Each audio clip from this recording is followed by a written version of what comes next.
Mohan Sundarani productions की प्रस्तुति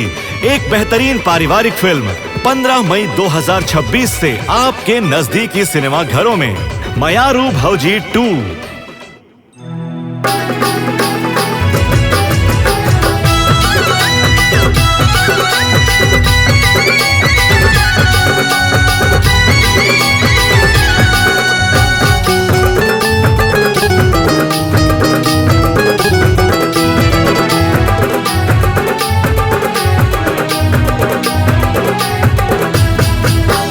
कारी टूरी त lovely lovely lovely lovely lovely lovely कारी टूरी त लवली लवली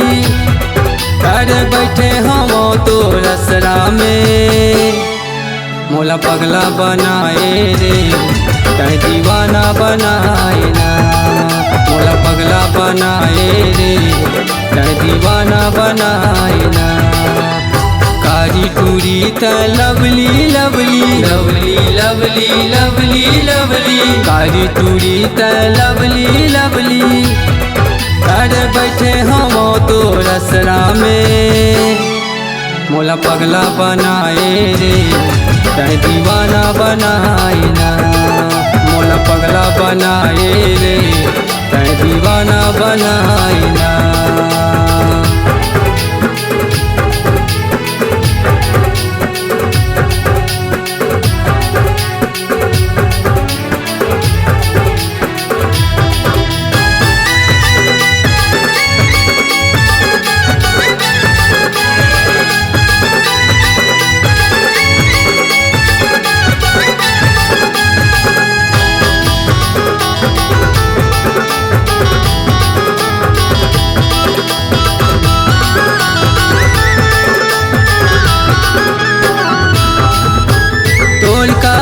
बर छुपे पढ़ाई दर दर भटका खावना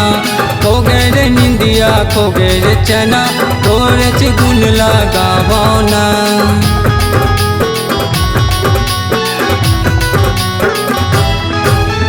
तोर कारण बर छुपे पढ़ाई दर दर भटका खावना खो गए रे निंदिया खो गए रे चना तोरे च गुन लगावना धरे हवा में सोन के नथनी सोन के नथनी सोन के नथनी धरे हवा में सोन के नथनी सोन के नथनी सोन के नथनी बैठे हवा तो रसरा में मोला पगला बनाए रे कहीं दीवाना बनाए ना मोला पगला बनाए रे कहीं दीवाना बनाए ना।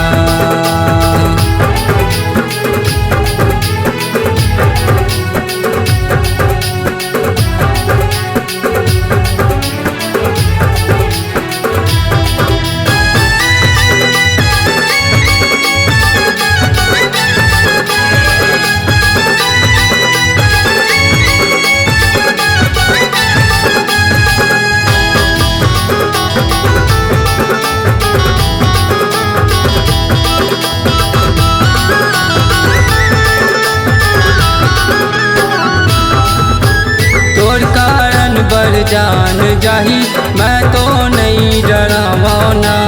तोला पाए बड़ी मोर रानी तोला मैं सपना वाना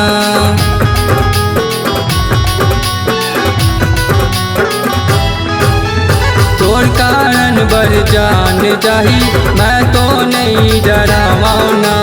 तोला पाए बर मोर रानी तोला मैं सपना वाना धरे हवा में सोन के नथनी सोन के नथनी सोन के नथनी धरे हवा में सोन के नथनी सोन के नथनी सोन के नथनी बैठे हवा तो रसरा में मोला पगला बनाए रे कहीं दीवाना बनाए ना मोला पगला बनाए रे कहीं दीवाना बनाए ना मोला पगला बनाए रे कहीं दीवाना बनाए ना मोला पगला बनाए रे कहीं दीवाना बनाए ना।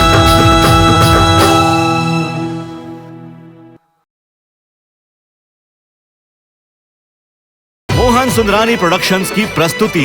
एक बेहतरीन पारिवारिक फिल्म 15 मई 2026 से आपके नजदीकी सिनेमा घरों में मयारू भौजी 2।